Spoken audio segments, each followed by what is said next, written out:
Hello guys, সবাই কেমন আছেন? আশা করি সবাই ভালো আছেন, আমিও ভালো আছি। তো আপনাদের দেশে হয়তো অনেক কিছু সবজি পাওয়া যায়, কিন্তু আমি যে জায়গায় থাকি সে জায়গায় সবজি মানে একই রকম সবজি সবসময় পাওয়া যায়। কারণ এখানে হচ্ছে সিজন সবসময় গরম, যার কারণে ঠান্ডার সিজনে কোনো সবজি পাওয়া যায় না। তো আমি আমার যে পাশে যে দোকান আছে, তো সেই সবজি দাদাভাইকে বলেছিলাম যে দাদাভাই আমাকে কি পালং শাক একটু এনে দেওয়া যায়, পালং শাক, মূলো, মানে শীতের যেসব সবজি। সে বলেছিল যদি পাওয়া যায় তাহলে এনে দেবো। কিন্তু দেখুন আমার দুর্ভাগ্য, পালং শাক পেয়েছি তো মূলো পাই নাই, শীতের বাঁধাকপি পাই নাই, তো শুধু পালং শাক এনে দিয়েছে। তো আমি ভাবলাম যে পালং শাক এনেছে, যা কিছু একটা করতে হবে। তো সেই জন্য কী করেছি দেখুন, এদিকে পেঁয়াজ, কাঁচা কলা, পেঁপে, বরবটি, বিনস, পেঁয়াজ, টমেটো, আলু আর একটু চিচিঙে, এইগুলো দিয়েছি সবজির মধ্যে। তো দেখতেই পাচ্ছেন চিচিঙেটা কীরকম সাদা, কারণ এখানে এই সাদা চিচিঙেই পাওয়া যায়। আর তার জন্য এই দেখুন এদিকে আমি নিয়েছি জিরের গুঁড়ো, লঙ্কার গুঁড়ো, হলুদের গুঁড়ো, নুন, পরিমাণ মতো চিনি, আর এদিকে নিয়েছি মাছের মাথা। এইটা হচ্ছে সামুদ্রিক একটা মাছ, যে মাছের টেস্ট হচ্ছে পুরো ইলিশ মাছের মতো খেতে। তো সেই মাছের মাথাগুলো আমি মানে কেটে বেছে ধুয়ে আর ভেজে নিয়েছি মশলা দিয়ে। আর এবারে কি করব, কয়েকটা কাঁচা লঙ্কা নেব। তো আমি কড়াই 5 ফোড়ন দিয়েছি, 5 ফোড়নের সাথে কাঁচা লঙ্কা কয়েকটা দিয়ে দিলাম। তো এবার আমি কি করব, এর মধ্যে সবজি তুলে দেবো। এই সবজিগুলোকে আমি সুন্দর করে ভেজে নেব। তো ততক্ষণ ভাজতে থাকি আমি সবজিগুলো।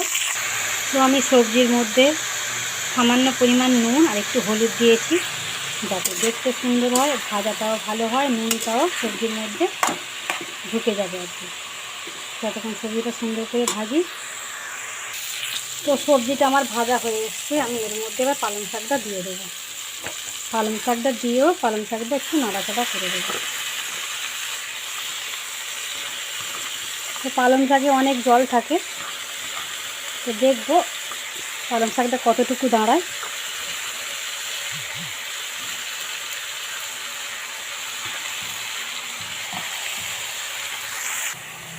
তো দেখতেই পাচ্ছেন যে পালং শাকটা কিন্তু একদম কম হয়ে গেছে। তো আমি এর মধ্যে সব মশলাগুলো দিয়ে দেবো। জিরে, লঙ্কা, হলুদ, নুন,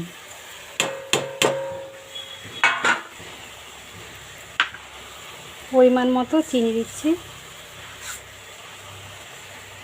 আর এই যে মাছের মাথা রেখেছিলাম এগুলোও দিয়ে দিচ্ছি। দিয়ে এটাকে সুন্দর করে নাড়াচাড়া করব।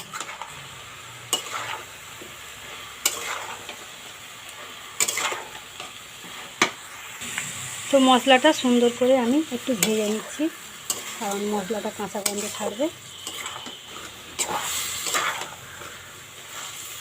দেখুন পালং শাক যেন মনে হচ্ছে কমে গেছে একদম, সবজিগুলো বেশি, পালং শাক কম, এরকম মনে হচ্ছে।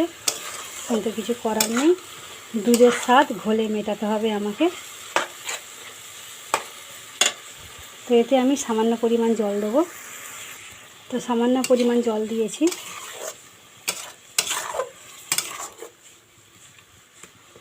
যেহেতু এটা ঘন্ট মতো করব, তো সেই জন্য তো আমি এবার একটা ঢাকনা দিয়ে দেবো, যাতে পেঁপে আলুটা ভালো করে সেদ্ধ হয়ে যায়, পেঁপে, আলু, কলা। তো আমি ঢাকনা খুলে দিলাম, ঢাকনা খুলে দিয়ে একটু নাড়াচাড়া করছি। তো অনেকটা রস আছে এর মধ্যে, আর একটু রস কমিয়ে দেবো। তো তারপর দিয়ে একটু ঘেঁটে দেবো, দিলে হয়ে যাবে পালং শাকের ঘন্ট। তো বন্ধুরা রেডি হয়ে গেছে, এটা আমি একটা পাত্রে নামিয়ে নেব। দেখবো একবার টেস্ট করে কেমন হয়েছে। তো বন্ধুরা আমি টেস্ট করে দেখলাম, দারুণ হয়েছে। এইটা দিয়ে ভাত বেশিরভাগটা চলে যাবে। তো চলুন আজকের মতো রেসিপিটা আমি এখানেই সমাপ্ত করব। Tata, bye bye. সবাই ভালো থাকবেন, সুস্থ থাকবেন, নিজের প্রতি খেয়াল রাখবেন। আর যা যা সবজি সিজনে পাওয়া যায় সেই সবজিগুলো খাওয়ার চেষ্টা করবেন। আমি যেরকম দুধের স্বাদ ঘোলে মেটাচ্ছি, আপনারাও এইভাবে দুধের স্বাদ ঘোলে মেটাবেন। তো